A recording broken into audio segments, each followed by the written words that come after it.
اعوذ باللہ من الشیطان الرجیم بسم اللہ الرحمن الرحیم۔ دوستو، دور جہالت کی بات ہے کہ ایک بوڑھے شخص نے جب نبی کریم صلی اللہ علیہ وسلم کو حضرت فاطمہ الزہرا سلام اللہ علیہ کے ساتھ محبت کرتے ہوئے دیکھا تو حیرت زدہ ہو گئے۔ پھر اس کی آنکھوں سے آنسو نکل آئے۔ سوچنے لگا کہ کس طرح بے دردی سے میں نے اپنے پیارے جگر کو صرف دور جہالت کی رسم و رواج کی بنا پر زندہ درگور کر دیا تھا۔ یہ معاملہ دیکھ کر نبی اکرم صلی اللہ علیہ وسلم نے فرمایا، آخر داستان کیا ہے؟ انہوں نے بیان کرنا شروع کیا کہ میری بیوی حاملہ تھی۔ ان دنوں میں ایک سفر پہ گیا ہوا تھا۔ جب کافی عرصے بعد پلٹا تو اپنے گھر میں ایک بچی کو کھیلتے ہوئے دیکھا اور بیوی سے پوچھا کہ یہ بچی کون ہے؟ تو بیوی نے کہا، یہ ہماری بیٹی ہے۔ پھر اس نے کسی نامعلوم خوف کے تحت التجا امیز لہجے میں کہا، ذرا دیکھو تو صحیح، کس قدر پیاری بچی ہے۔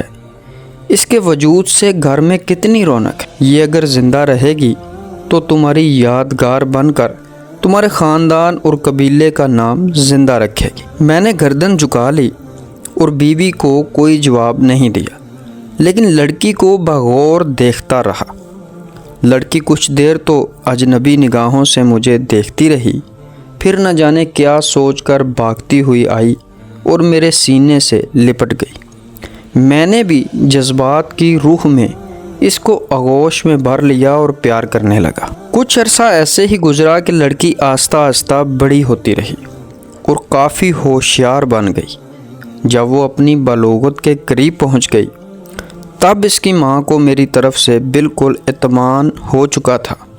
میرا رویہ بھی بیٹی کے ساتھ محبت امیز تھا۔ ایک دن میں نے اپنی بیوی سے کہا کہ ذرا اس کو بنا ایک قبیلے کی شادی میں لے جاؤں گا۔ ماں بیچاری خوش ہو گئی اور جلدی سے بیٹی کو سجا سوار کر تیار کر دیا۔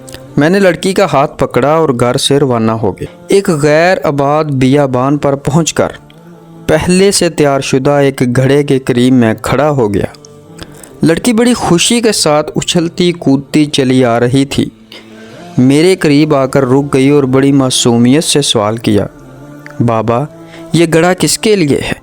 میں نے سپاٹ لہجے میں اس سے کہا کہ اپنے خاندانی رسم و رواج کے مطابق میں تم کو اس میں دفن کر دینا چاہتا ہوں تاکہ تمہاری پیدائش سے ہمارے خاندان اور قبیلے کو جو ذلت رسوائی ہوئی ہے اس سے نجات مل جائے۔ لڑکی کو صورتحال کا اندازہ ہوا تو اس کے چہرے کا رنگ اڑ گیا اور قبل اس کے کہ اس کی طرف سے کسی رد عمل کا اظہار ہو میں نے اس کو گھڑے میں دھکیل دیا۔ لڑکی روتی رہی اور گڑ گڑاتی رہی، لیکن مجھ پر اس کے فریاد کا کوئی اثر نہ ہوا۔ میں نے گھڑے کو مٹی سے بھر دیا، اگرچہ آخری وقت تک وہ ہاتھ اٹھائے مجھ سے زندگی کی بھیک مانگتی رہی، التجا کرتی رہی، لیکن افسوس میں نے اپنے دل کے ٹکڑے کو زندہ درگور کر دیا۔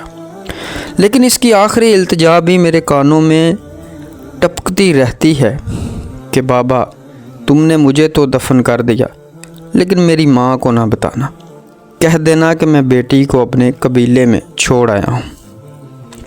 یہ سن کر میرے نبی پاک صلی اللہ علیہ وسلم کی آنکھوں سے آنسو جاری ہو گئے۔ اس وقت حضور اکرم صلی اللہ علیہ وسلم کی آغوش میں جناب فاطمہ الزہرا سلام اللہ بیٹھی ہوئی تھی۔ ان کی آنکھیں بھی نم ہو گئی۔ حضور اکرم علیہ السلام نے اپنی بیٹی کو سینے سے لگا لیا اور آپ صلی اللہ علیہ وسلم کے ہونٹوں پر یہ جملے جاری ہو گئے کہ بیٹی تو اللہ کی رحمت ہے، اور پھر آسمان کی طرف دیکھتے ہوئے فرمایا، میں فاطمہ کو دیکھ کر اپنے مشام جاں کو بہشت کی خوشبو سے معطر کرتا ہوں۔ یا اللہ، میں تجھ سے موت کے وقت آرام اور راحت اور قیامت کے حساب و کتاب کے وقت عفو و مغفرت کا طلبگار۔ بیٹیاں اللہ پاک کی رحمت ہوتی ہیں، ان کی قدر کیجیے، اور یہ آپ لوگوں کے گھروں میں کچھ دن کی مہمان ہوتی ہیں۔ انہوں نے آپ کا گھر چھوڑ کر چلے جانا ہوتا ہے، لہٰذا ان سے محبت کیجیے، ان سے پیار کیجیے، کیونکہ نبی کریم صلی اللہ علیہ وسلم اپنی بیٹی فاطمہ الزہرا سلام اللہ علیہ سے بہت محبت کرتے تھے۔ نبی پاک صلی اللہ علیہ وسلم نے فرمایا کہ جس نے ایک بیٹی یا 2 بیٹی یا 3 بیٹیوں کی اچھے طریقے سے پرورش کی اور ان کی شادی کی تو اللہ تعالیٰ اس شخص کو جنت میں داخل کرے گا۔ تو بیٹیاں اللہ تعالیٰ کی رحمت ہیں۔ اللہ نے اپنے نبی کو بھی 4 بیٹیاں عطا فرمائی۔ اللہ تعالیٰ ہمیں دین کی سمجھ عطا فرمائے اور دین پر چلنے کی ہدایت دے۔ اللہ نے کے بعد